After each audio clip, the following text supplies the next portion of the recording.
Okay, so this is how the game starts. The god has just fallen, and he has to get back to the Cloudlands in 90 days. So, to look at some of the different stats that we're tracking here, you have your 90 days, you have 10 food. At the end of every day, the god and any of his followers will need to eat 20 gold. We have a starting item, the Belt of Might. The Belt of Might will give us an advantage in combat, and it also will allow us to pass might checks in events, so we don't want to drop it. We can also give it to any followers to win their loyalty and to enhance their strength. We have two starting skills. Those will be ours for the whole game. One of them is Farsight. That would allow me to find out information about nearby locations. The other is Wild Heart. Wild Heart lets me teleport from any forest to any other forest, and both of those also have abilities, uses, and events. This will hunt, this will rest, and this will enter locations where there's a location I can enter. Here's the god's health. We have an evenly balanced might and wits, and our warband can appear down here once we have it. We have a fetch, who is a box, and the box can help us escape from battle automatically, and will also help in various events. By default, we have this debug menu up, and I'm just going to close it now. So here's that FPS. So why don't we try the Farsight skill and see what we get. So some location nearby, we now got information from. So we now know about this woodstead. That's a forest village called Viltshaw. Viltshaw has a headman who has taken on wolfish ways. So we could go try to help that village out, and we see that it has the golden wolf item, and that there is a berserk that we can encounter there. There is also this event here. We see there's a hermit, far from prying eyes. He ekes out his life among the wilds. We could hit either of those, but on the way, why don't we stop at one of these barrows? So barrows are tombs for important people, not always as important as a jarl or a thane. Sometimes it's common folk, but typically somewhat more important. The barrow holds only bones and the dust of bygone days. No glint so we didn't get anything going into this. As you can tell, we need to do a little bit of mixing to get the volume up for some of these events. But all the events have narration for the first node, and after that it's just text only. There's nothing more for us to do here. There's another barrow over there. You'll see it took us a day to go explore that one. It took us about a day to walk to this one.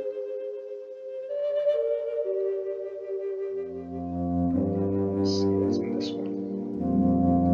In this stone hall, long since stripped of wealth, a blue-skinned man leans against his beard, his old limbs limp in unlively undeath. Norse sagas. His lips move without a word or breath, and his eyes never rise from the hard floor. The drow is heedless or careless of your coming. But at this point he doesn't notice us. Now, we don't really have any interaction options other than to kill him or leave him. If we had different skills, for example, if we had the death lore skill, we could communicate with him. If we had different items or different followers, there are things we could do as well. But we might as well kill him. These undead are generally not good for the world, so let's knock them off while we can. So, we kill him. There's nothing much we get out of doing so.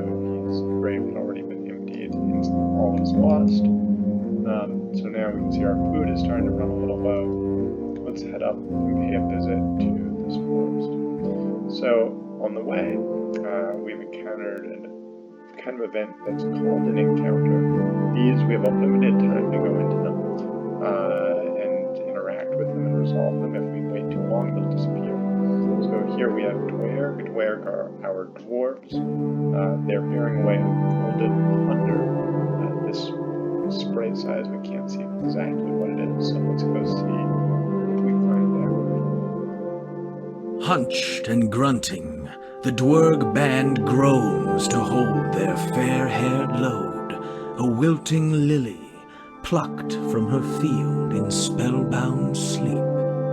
This girl will never meet the need they feel, the half-crazed craving for their golden third, sister, lover, lost when the quicksilver seed spilled from Karangar's shattered womb and spawned them in the filth. Though they hate your kind, who sundered and plundered their threefold form, they will forever flee from fights, or else seek to strike the greed that grips all souls. Shield thy eye, almighty God, one pleads, and great's the gold thy hand shall hold. The hapless, helpless maid can give no cry for the home and life she'll lose, for the sun and sky she'll see no more. But you need none to know what it means to sink below your rightful world. So here's sort of a classic fallen gods divergence from BioWare morality. It's not expected that you would save her. You certainly can try to save her. It may not go well. Our goal is simply to get the god back to the Cloudlands. So we could take the dwarves' coins, we could try to get more out of them. Because we have the Farsight ability, we can see the possible outcomes. So we could get a gift, which is likely to be a magical item, or we can anger them. This kind of demand is going to test our threatening ability, which is derived from might. We might win that, or we could try to save her. The outcome is love, though sometimes the outcomes here are deceptive. Saving doesn't always work out. It could be referring to the love that they have for gold as well. So, given that we're starting out and need some resources, why don't we take the coins? So this got us 30 coins more, which is a substantial amount. The god is sort of unmoved by plot and play. We may be just players, but the god doesn't care. Alright, so now we'll go back to here. So we've had an embarrassing encounter here. While we were walking through, a tree branch fell and landed on us. Has knocked us to the ground and is squeezing the air out of our lungs. If we can't get it off us, we'll die. Fortunately, as I mentioned, we have the belt of light, so you'll see when the mouse over here, the belt of light illuminates its hydrogen. So let's see what happens. So with the belt of light, we knock it off. We throw the log back against the tree, smashing it, feeling good about ourselves, and we're unharmed. So we'll press on. You walk in the gloom of this old time we got lost in the forest. Lost in thought. The best way to avoid getting lost in the forest is to get a woodsman, and we'll be able to get one once we're here, hopefully. The woodsfolk here look laden with dread, and their hushed whispers tell of how their headman went wolfish, wielding his might to take what he will, and whom he will, from among his flock. Few would heed him but for the fear they feel, and yet none are bold enough to stand against him. So we can't get any recruits because the headman is not letting them join us. The reference to going wolfish, this is a classic term in the sagas to describe someone who has abandoned the decency of a human being. The word for outlaw and the word for wolf both are varg, and so Tolkien uses for wargs, the evil wolves of the orcs. So he's a bad guy. We are not really strong enough to want to fight someone like that. We know he's a berserk from when we used Farsight earlier. So we'll probably just buy some food and then hit the road. So when you see a red option like this in an event, that means that you can right-click and change the amount. So we could spend 1 gold, we could spend 4 gold. Normally it would be 1, 5, 10. Here we we can only do 4 because the god can only carry so much food. So we'll probably just do a couple rounds. So buy 1, buy some more, and we'll hit the road. So we're stop by here. Here among the untamed wilds hides a shabby hut, fit more for beast than man, yet home to a hermit who hunkers beside it. He casts a wary eye your way, but bids you welcome, and asks if you would share his meal. Poor and rough as he might look, you mark him for a man rich with wisdom, steeped in lore, but soured by life. You find in Norse stories, you see it in the classic story of Siegfried and Sigmund, and you see it in the Havamal, is you don't just go into huts of people who you meet on the road. It could be a wizard, it could be a witch. In this case, it's a wizard. We know that there's something bad coming. We're not going to tempt the fates, we're going to leave him. So, we've been bounced off of both of these first 2 stops we've had. Maybe we can find someone who's going to be more helpful for us up here in Thornby. Thornby is a farming village, a steading, also out further. You can see the path along here is sort of brownish. That in the game's parlance is a path, not a road. It doesn't give us the same speed bonus that a road would, but it's better than walking across open ground. So we've spotted another encounter. 2 men seek to share their hard-earned gold. We get some sense of how they earned that gold right here from the bloody corpse. This event is a little bit like the 4-level. From his branded brow, you know this thrall has run from his bonds before. He has the wide eyes and heaving sides of a deer who hears the hounds, for he knows his hunters are near at hand. Fear holds fast his tongue, and so in want of words he boldly flaunts a bloody they're more substantive like this. So, we have some choices. We can bring him into our band. We could kill him. We let him pass. And for some reason we're not getting far sight on these 2. I'm not sure why. But why don't we... It's probably a bug. So, why don't we strike him down? Thrall is not likely to be a very helpful follower. And generally the morality of the Fallen God setting is that runaway thralls are not people you should be sheltering. And we know he's being chased, his hunters are near at hand, it's probably easier to beat him than his hunters. So he is a churl. A churl is the easiest kind of enemy to defeat, at least of human characters. They're not totally worthless, but they're not particularly dangerous. We could flee because we have a box, we'll be guaranteed to escape, but we'll fight. And this is placeholder UI, it's going to be better once we're ready. We just have to hide it and stuff. You can set auto combat on, in which case you don't make any choices, but we'll do that. So, because we have more wits, we get to move first. That's why we have a 1 over our head, he has a 2 over his head. Here we can see our respective health bars. We have a lot more. Maybe they can pass my turn, but that would waste a turn. Instead, I'm going to attack Charles. Leaping into combat is actually something that occurs in quite a few of the sagas. It also made it more convenient to not have to have running animations in combat. So we beat him pretty easily. You'll see we lost 1 of our little health bars up here. That means we took at least 10 damage during the fight, but we have plenty of health, as you can see. So we are done. The hunters catch up. They give us a token amount of money. Sometimes you get these kind of token awards in the game. They're a little bit degrading, suggesting that this really isn't the kind of thing a god should be wasting his time with. You probably should have just let the thrall leave. Now let's see these guys. The deed is done before you reach them. The body's blood spilled, the killers sharing the shearing with wolfish speed.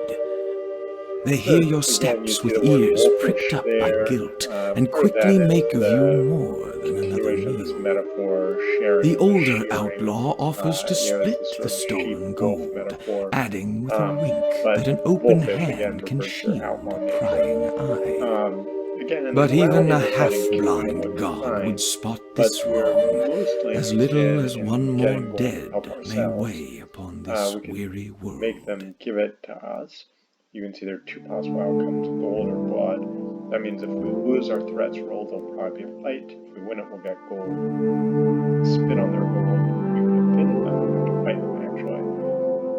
If we try to tell them there'll be blood, theirs or ours, or we just take them. So we don't really want to go into a 2 versus 1 fight, even though I'm not too worried about outlaws. Let's just take half the gold for ourselves. So we got 8 gold here. If we had followers, they would have thought that that was a pretty pathetic thing to do. God shouldn't be haggling with outlaws. Since it's just us and the fox for now, it's totally fine to do. We do want to get some followers, though. As you walk the path up to the huts and hall of this steading, you draw stares from men and wives one good thing about farming villages is you can buy food very inexpensively here. You can also get churls. Churls you don't have to pay to get them to come with you. You do have to feed them, which can be a pain, but they're free. So we're going to fill out our party with churls. Ari, Hrodi, Svart, Arfast, and Atli. These are all names taken from the sagas and from the Eddas. So you can see they're all level 1 churls. They're all pretty lousy, 2 might, 1 wit. We'll want to get some food. I don't want to spend all our money on food, but we'll get 50 food. That'll give us a good supply. So we see there's a cairn there. We could go explore it, and it's on the way to a dungeon. So let's go check it out. The cairn is built to bear the wear of years, so here's another to event leave that's a very mark helpful of to have meaning foresight. to last. You never know what's going to be in this. While such earthly grab the works glint, matter we little reach into to the a cairn, god who seeks a skyward get road. some bad result. A glint, Kicking it half is glimpsed gold, within so the let's see if we can 24 gold, so that was our most profitable encounter yet. And now, in we go. So this is placeholder text. I just haven't gotten around to writing it, but every time you go to a cave, depending on the stack of events in the cave, there'll be a different entry node like this that sort of sets the theme of what you're going to encounter there. The contents of each dungeon, whether it's a cave or a marsh, are randomly generated at the start of the game. But it's, as you can see, there's still some placeholder text here. One thing I'll add that's also placeholder is this morale measurement here, steady. It's going to be depicted by a colored background behind the portrait. It's just one of those things. We actually have the art, it's just not implemented yet. So you can see there's the dungeon is 6 events deep. So we can just keep going deeper. The combats in the dungeon don't spawn as much as they should. We have a little bit of a glitch with that, but we might get a fight, we might get an event, we might get just flavor text. A blue-gray shape slips from the shadows to float before you. An angry soul bound to a body buried somewhere in this pit. It turns its tongue on you at once, giving flight to such a flock of mocking words as seldom have been heard. He's making fun The of us. ghost slights you from godhood to manhood, leaving no inch unscathed, then vows to lay a curse upon you that will make you wish it were you who died in this unhallowed hole. But now we have Thus do the bitter dead upbraid the quick, knowing no better way to bear their woes. So, you can see, if we ignore it, we're also going to get cursed. So we might as well give it a shot. We're not so bad on wits. We have 4 wits, so let's see what we can do. So whenever you try to test a skill, it'll tell you what skill is being tested. So words here refers to your speech skill. So we called on our words and all goes well. So we won the insult duel. And here we have our own insults. A worm squirming in the dirt, fish wife, carnal image, you cannot catch. So having won the insult duel, took no hits. Probably I may go back and tweak it so that when you win an insult duel, the morale of your followers would actually go up, at least some of them. This seems like the kind of thing where Charles would be impressed at you being able to insult a supernatural being.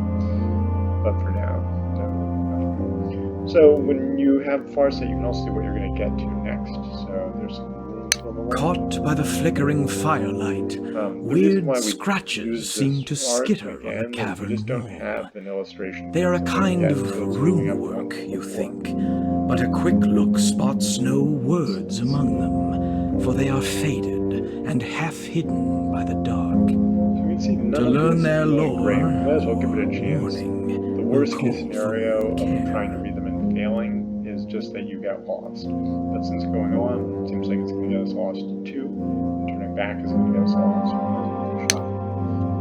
So now we're calling on our lore skill. Lore and speech are both derived from wits, but they can get bonuses based on the items and followers you have. But none of these guys are helpful with lore checks. So anyway, our lore failed us. We couldn't read the writing. So we were tricked by it where he led us astray. So now we still have to go 5 deeper. Now we can count some foes. These are cave wights. They're one of the easiest of the supernatural enemies we fight. Wights were once sort of beautiful servants of the older gods called the Firstborn. After the Firstborn were destroyed and the Horn folk took over, the wights became more monstrous. The cave wights have sort of these bat-like qualities. Anyway, so we're going to go to battle. We could try to drive them off with our threats. We might win that, but we might lose it and have to go into fight without momentum. Be surprised, and we might lose some morale. So we're just going to fight. We outnumber them by quite a bit. So again, the god gets to move first. Pick one attack. Really no point in choosing one versus the other. Wights can summon friends to help them. So you can see that now we have one of our churls is up. The churl can't target the wight because you aren't allowed to double team until you've engaged everyone else. So we're going to engage this guy here. So now everyone is engaged. He's going to attack this guy. Now we've engaged all of them, so we can double off if we want. God is not going to be helped. He already looks like he did 50% damage and will kill the wight the next hit.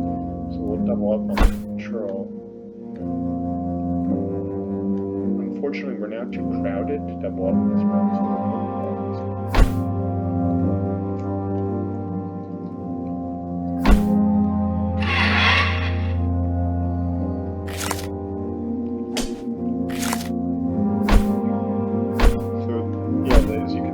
Risk with wights is not that the wights themselves are very strong, it's that if you don't kill them fast enough, you're going to get overwhelmed and they can keep calling the war back up. But now we've sort of got an upper hand on them and we're about to finish them off,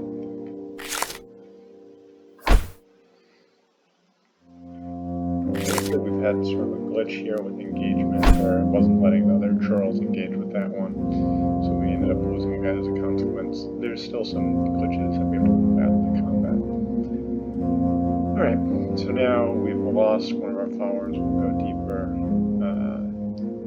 And then we'll see Arya's gone. We're down to just 4 churls behind us. This is just a textual event to help set the mood. So we're going to go deeper. Bold men seek to make gold from a wight's bow. In the midst of prodding men, a caged wight wails with bat-like cries as picks prick and poke its chalky skin. Seldom does delving call for such light work, but while the churls go at it, they seem more grim than this glad. Is sort of incorporating They some stop of the, at the sight of you, German and one mythology grumbles about that the old wight caves, won't give up its gold, where some of as the their other father's medieval, lore says it should. In any event, The fools will find no hoard, of course, but their game will whip any wights about into a frothing wrath if they keep it up. If we leave this going, we're going to have to fight more wights. So we can try and make them stop. But there are 5 of them, and they are armed. Pigs have knives. We could kill the white. That would stop the white, but it might get these guys mad. We could just give them some gold. We actually have a lot of gold. And not a ton of gold. So, my inclination, if we leave them, we'll see it's going to be too late to get away. So let's see if we can get them to stop.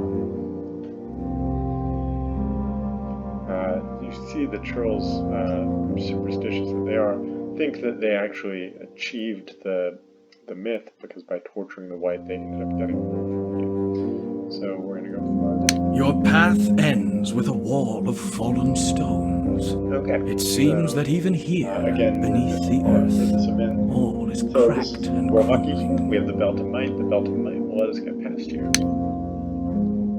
So we're now at the very bottom. Looks like this is an event where I haven't written the description for it yet, so it'll be a surprise.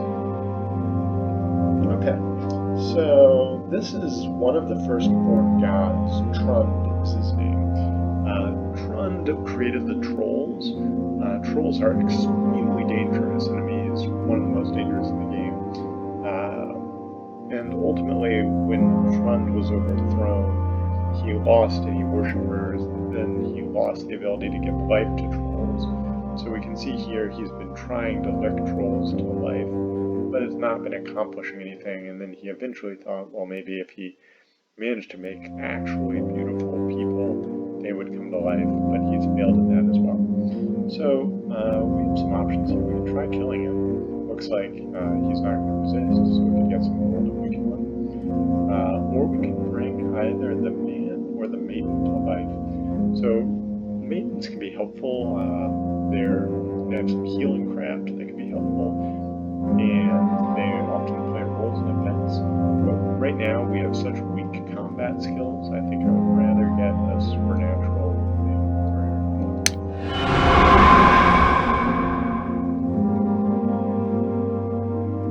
So,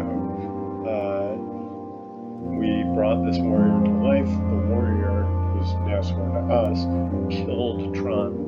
The firstborn gods are the enemies of the Worm folk.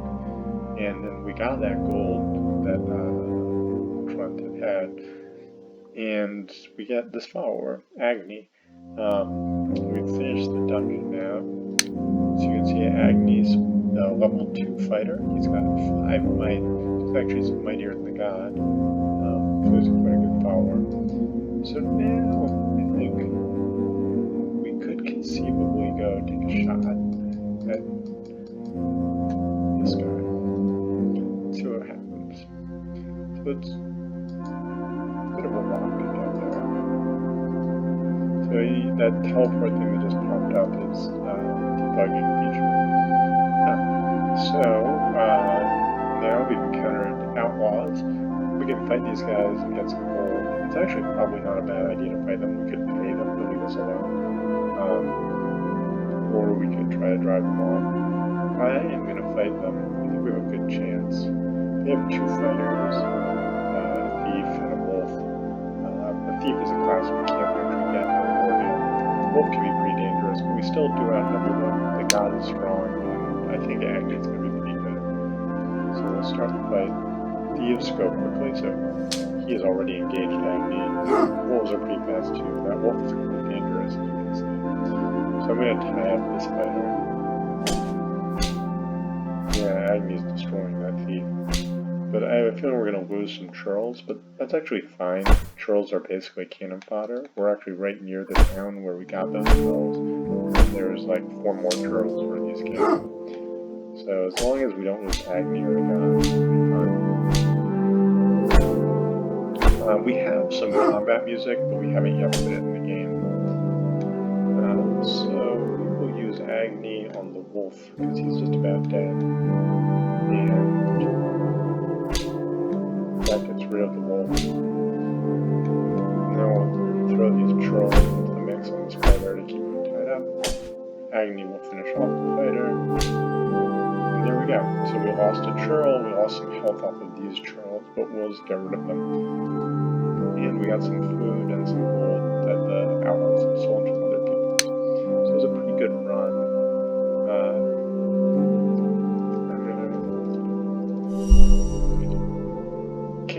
Atlee, yeah, kick Atlee out because he's lost his health already. His morale hasn't gone up or anything, so there's really not. Well, I wouldn't keep him just for old time's sake.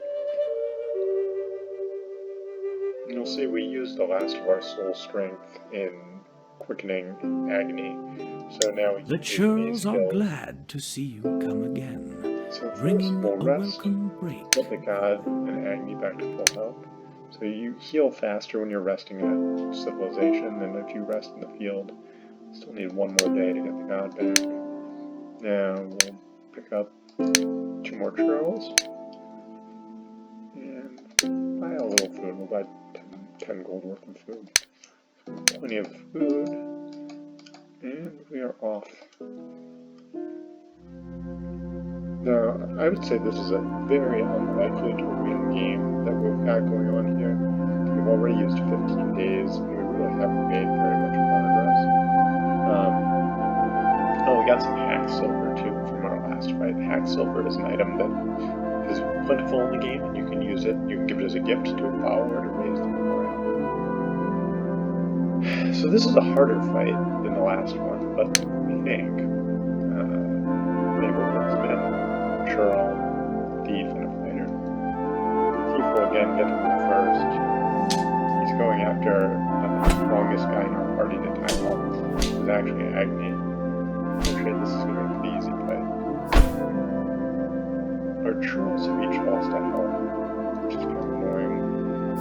I think we might get out without any of our better guys. Maybe not, though. Yeah, I got lost a health too.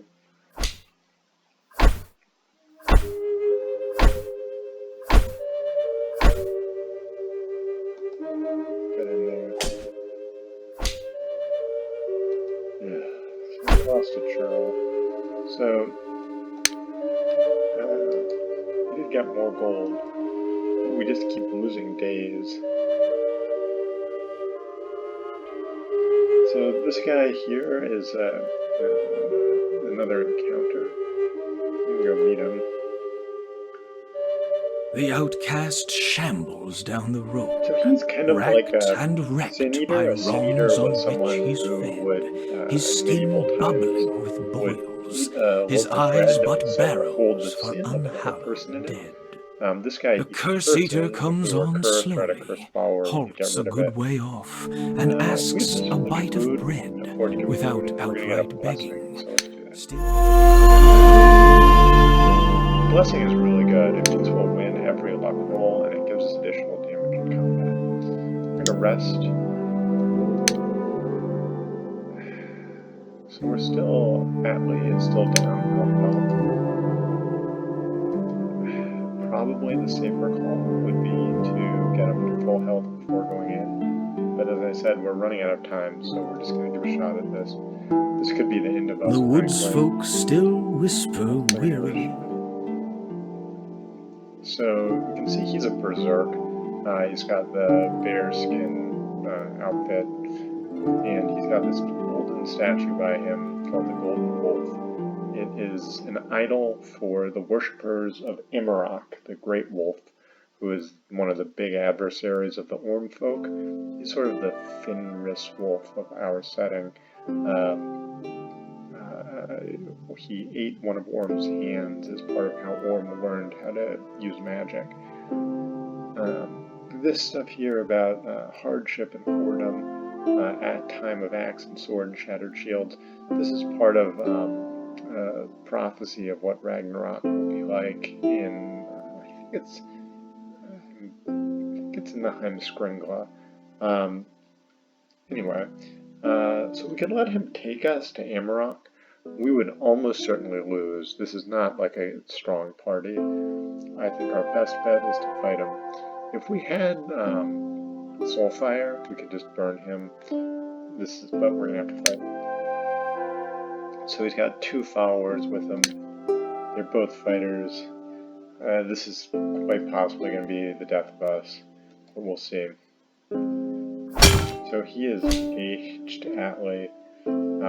As you can see, Atlee I'm sorry, Agni.